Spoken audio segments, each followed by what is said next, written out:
हवा में डर की गंध घुली हुई थी। मेधापुर के किनारे पर बनी वह पुरानी हवेली कब से खाली पड़ी थी, किसी को याद नहीं था।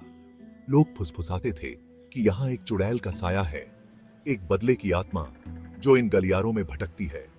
कहते हैं यह रानी मीरा की बेचैन आत्मा है, जो राजा विक्रम सिंह की पत्नी थी और इन्हीं दीवारों के भीतर उनकी अकाल मृत्यु हो गई थी। मैं रवि, एक पत्रकार जो अज्ञात की प्यास लिए इस रहस्य की ओर खींचा चला आया था। वह हवेली एक पहाड़ी पर शहर को निहारती हुई खड़ी थी, एक शानदार संरचना जो अब जर्जर और उजाड़ हो चुकी थी। लोहे के दरवाजे जंग खाए बंद थे, मानो अंदर के रहस्यों की रखवाली कर रहे हों। मेरी दोस्त नेहा, जो इतिहास में रुचि रखती थी, मेरे साथ चलने को तैयार हो गई थी। Raavi, are you sure about this? Neha ने पूछा। उसकी आवाज फुसफुसाहट से भी कम थी। This place gives me the creeps. मैंने हां में सिर हिलाया। मेरा उत्साह एक बढ़ती बेचैनी से जूझ रहा था। हमने अजीब आवाजों और अस्पष्ट घटनाओं की कहानियां सुनी थी। डोंट वरी, मैंने कहा, खुद को उससे ज्यादा बहादुर दिखाने की कोशिश करते हुए जितना मैं महसूस कर रहा था। Will stick together and be careful. हमने अगले कुछ दिन हवेली और उसके पूर्व निवासियों के इतिहास पर शोध करने में बिताए। राजा विक्रम सिंह और उनकी पत्नी रानी मीरा की कहानी रहस्य में डूबी हुई थी। राजा तो आनत अपनी बहादुरी और बुद्धिमानी के लिए जाने जाते थे। सदियों पहले मेधापुर पर राज करते थे। रानी मीरा अपनी सुंदरता और ग्रेस के लिए प्रसिद्ध थी, लेकिन अफवाहें उनके तंत्र मंत्र में रुचि होने की भी थी। फिर एक त्रासदी हुई। एक रात राजा अपने कक्ष में मृत पाए गए। उनकी छाती में एक खंजर घुसा हुआ था। रानी मीरा बिना किसी निशान के गायब हो गईं।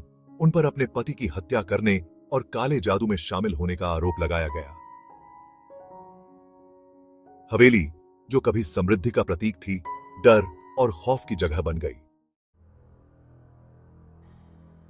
अपने शोध और आशंका की एक स्वस्थ खुराक के साथ हम हवेली लौट आए।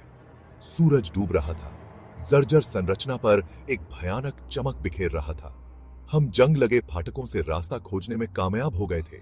हमारे दिल उम्मीद और डर के मिश्रण से तेज धड़क रहे थे। अंदर की हवा भारी और बासी थी, सड़न और धूल की गंध से भरी हुई थी। हर कोने से मकड़ी के जाले लटके हुए थे और फर्श के तख्तों के नीचे हमारे पैरों के नीचे चरमराने के अलावा और कोई आवाज नहीं थी। हम सावधानी से आगे बढ़े। हमारी टॉर्च की रोशनी अंधेरे को चीरती हुई भूली हुई भव्यता की झलक दिखा रही थी। हवा के एक झोंके ने हवेली की गहराई में कहीं एक दरवाजा जोर से बंद कर दिया। ध्वनि खाली हॉल से चीख की तरह गूंज उठी। नेहा उछल पड़ी, मेरा हाथ थाम लिया। Ravi, did you hear that? वह फुसफुसाई। उसकी आंखें डर से चौड़ी हो गईं।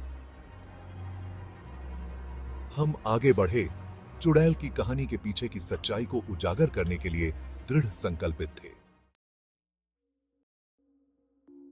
हम एक बड़े हॉल में दाखिल हुए।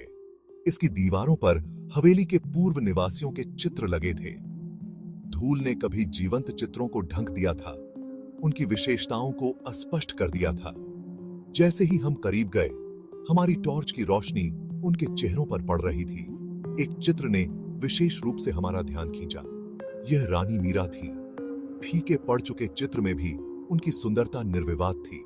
उनकी आंखें हमारा पीछा करती हुई प्रतीत हो रही थीं, एक अजीब उदासी से भरी हुई थी, जिससे हमारी रीढ़ की हड्डी में सिहरन दौड़ गई। जैसे ही हमने चित्र को और करीब से देखा, हमने कुछ अजीबोगरीब देखा। चौखट में चर्मपत्र का एक छोटा सा मुड़ा हुआ टुकड़ा लगा हुआ था। यह एक नोट था, एक ऐसी भाषा में लिखा गया था जिसे हम समझ नहीं सकते थे, लेकिन सबसे नीचे अंग्रेजी में लिखा था, Beware the Chudale's wrath। हवा का एक ठंडा झोंका हॉल से होकर गुजरा, हमारी टॉर्च बुझा दी और हमें अंधेरे में धकेल दिया। हम अपनी टॉर्च के लिए लड़खड़ा गए। हमारे दिल हमारी छाती में तेज हो रहे थे। जैसे ही रोशनी वापस टिमटिमाई, हम डर के मारे हाँफने लगे। हमारे सामने एक परछाई में डूबा हुआ एक व्यक्ति खड़ा था। अंधेरे में उसकी आंखें एक भयानक हरे रंग में चमक रही थीं और उसके गले से एक फुसफुसाहट की आवाज आ रही थी। नेहा चीखी, डर के मारे पीछे हट गई। Who are you? मैं हकलाया। मेरी आवाज कांप रही थी। I am the चुड़ैल। वह फुसफुसाई। उसकी आवाज ठंडी और खोखली थी, जो हॉल में गूंज रही थी।